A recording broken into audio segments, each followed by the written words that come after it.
જય માતાજી. નવરાત્રિના બીજા નોરતે મા દેવી બ્રહ્મચારિણીની આપણે પૂજા કરીએ છીએ. ઓમ દેવી બ્રહ્મચારિણીએ નમઃ.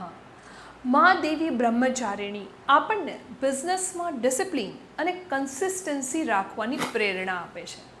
તમારા બિઝનેસમાં દરરોજ 10 મિનિટ તમારી ટીમ સાથે મીટિંગ કરો.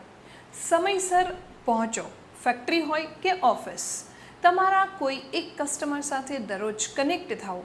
આવા અનેક રિચ્યુઅલ ડેઈલી તમે ફોલો કરો છો અને નિયમ બનાવો છો તો આ કન્સિસ્ટન્સી અને તમારી પોતાની ડિસિપ્લિન તમારા બિઝનેસના ગ્રોથ માટે આગળ લઈને આવશે.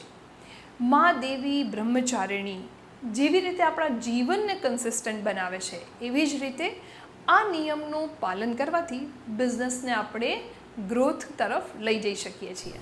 હું છું બિઝનેસ જોકી વૈશાલી પારેખ. બીજા નોરતે મા દેવી બ્રહ્મચારિણીના આશીર્વાદ આપ સર્વેને મળે એ જ શુભેચ્છા.